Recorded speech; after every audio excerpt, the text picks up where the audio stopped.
లక్ష్మి, ఓ క్షమించండి. లక్ష్మి, నువ్వు ఇక్కడున్నావా? ఇవన్నీ నీకోసం తెచ్చాను. నాకోసమా? అవును. ఎందుకు? ఎందుకా? నీకు తెలవదు?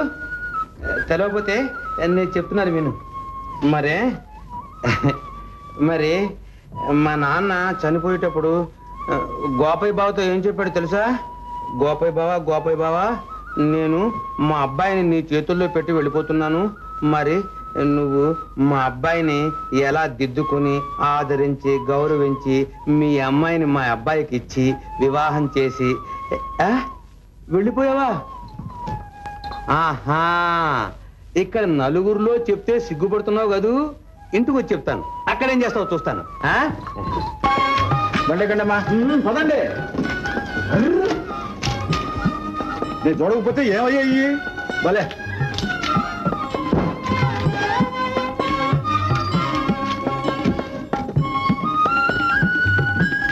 గోపయ్య గారంటే తమరేనా? అవును బాబు. తమరిది ఊరండి? నేను ఇప్పుడే బెదవాడిని చూస్తున్నాను. మీ చెల్లి మంగమ్మ గారు మంచం పట్టి చాలా ప్రమాదంలో ఉంది. మీకు వారికి చాలా కాలంగా పొత్తు లేదని కూడా చెప్పింది. 1 సంవత్సరం క్రితమే మీ బావగారు కూడా చనిపోయారు.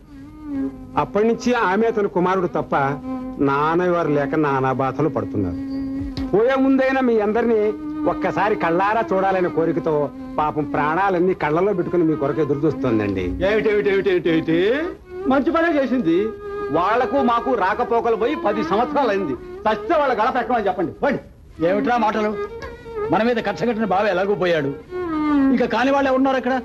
స్వయం నా చెల్లెలు ఈ పరిస్థితిలో వెళ్ళకుంటే బాగుంటుందా? అయితే ఇప్పుడు ఇప్పటి ప్రయాణం ఆ రాముడి దయ ఉంటే ఇంకో సంవత్సరం వెళ్ళొచ్చు. ఏమంటావు వీరమ్మ? మీరన్నట్టు బెజవాడ వెళదాం. నువ్వు అదే మాట అన్నావు. ఇంకే మావ కోడలు ఇద్దరు కలిసి బెజవాడ వెళ్ళండి. నేను లక్ష్మి కలిసి భద్రాచలం వెళ్దాం. పదమ్మా. కాదన్నయ్య, నాన్న చెప్పినట్లు మనం అత్తయ్య దగ్గరికే వెళ్దాం. ఏమిటి నువ్వు కూడా అదే మాట అన్నావు? సరే మీ ఇష్టం, కానీ నాకెందుకు వచ్చిన అవసరం? రైలుకు వేళ అయింది. ఈ బండిలోనే వెళ్దాం. బండి కండి. పదండి. ఇంతకాలానికి ఎందుకు వచ్చిందో ఈ ప్రయాణం? నా మాట ఏమైనా మీకు ఒక లెక్క పత్రమా? కానివ్వండి.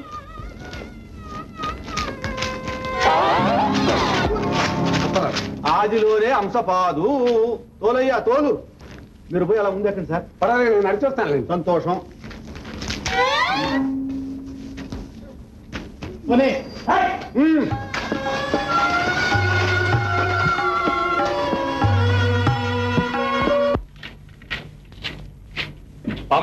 వేసిందే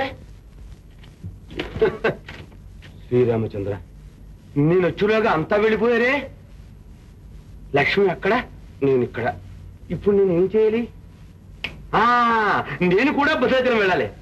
కరెక్ట్. ఓ అన్నయ్య, సరే అను. నాకు ఇంకే బాధ ఉండదు. నిశ్చింతగా చచ్చిపోతాను. రఘు లక్ష్మినిచ్చి పెళ్లి చేసి వాడు నాకు ఇంటి వాడిని చెయ్యన్నయ్య. ఏమన్నయ్య ఆలోచిస్తున్నావు? రఘుకు తండ్రి లేడు. నేను కూడా ఇప్పుడో కాసేపు అంటున్నా. నువ్వైనా వాడిని చూడకపోతే ఇంక వాడి గతి ఏముంటున్నాయి? చూడ్డానికి కాదమ్మా, ఇప్పటికి 10 ఏళ్ల నుంచి రాకపోకలు లేవాయే. మీ సంగతులు మాకు, మా సంగతులు మీకు తెలియవాయే. ఇప్పుడు హఠాత్తుగా ఇంత పెద్ద భారం నా నెత్తి మీద పెడితే నేనేం చెప్పను? ఆలోచించడానికైనా కొంత వ్యవధి కావాలి కదా.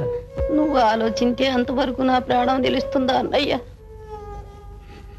మన ఇద్దరం ఒకే రక్తం పంచుకు పుట్టలేదా? రఘు నా కొడుకే కాదు, నీ మేనల్లుడు కూడా.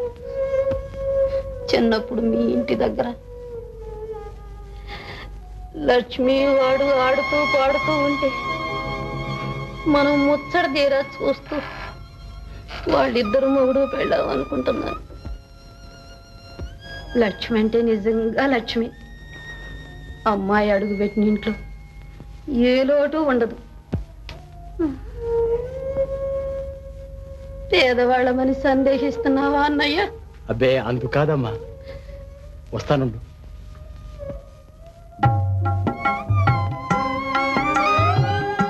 అత్తయ్య మాటలు విన్నావు కదమ్మా, మరి నీ ఇష్టమే నా ఇష్టం నాన్న. అలాగేనమ్మా.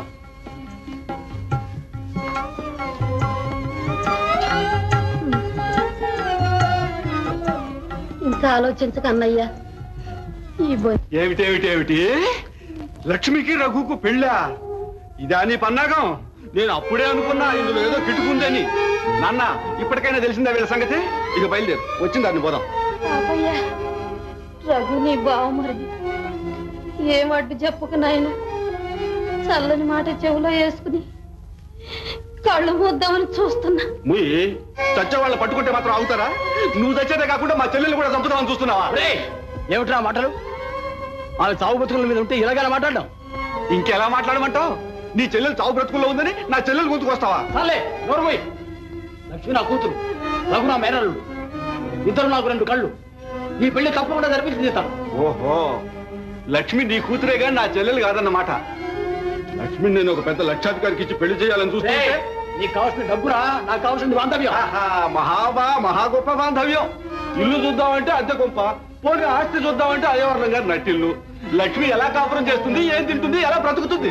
అన్నయ్య, నాన్న ఇష్ట ప్రకారమే జరగని. ఏమిటేమిటేమిటి? నీకు కూడా ఇష్టమేనన్నమాట. అయితే అనుభవించు. రావే పోదాం. మీరెందుకు అలా తొందరపడతారు? ఆ మంచి చెడ్డలు తెలియవా? తెలుస్తూనే ఉంది. నేను ఇప్పుడే చెప్తున్నా, ఈ పెళ్లి కానీ జరిగిందా లక్ష్మి తిండి తిప్పలు లేకుండా ఒక రోజు నడి రోడ్లో గోపయ్య కొడుకు పాపయ్య కాదనుకో. రావే పోదాం. అన్నయ్య, పాపయ్య, పాపయ్య. ఊరుకోమ్మా, అధైర్యపడకు. వాడికి ఇష్టం ఉన్నా సరే లేకపోయినా సరే నేను ఈ పెళ్లి తప్పకుండా జరిపిస్తాను. అన్నయ్య, అన్నయ్య.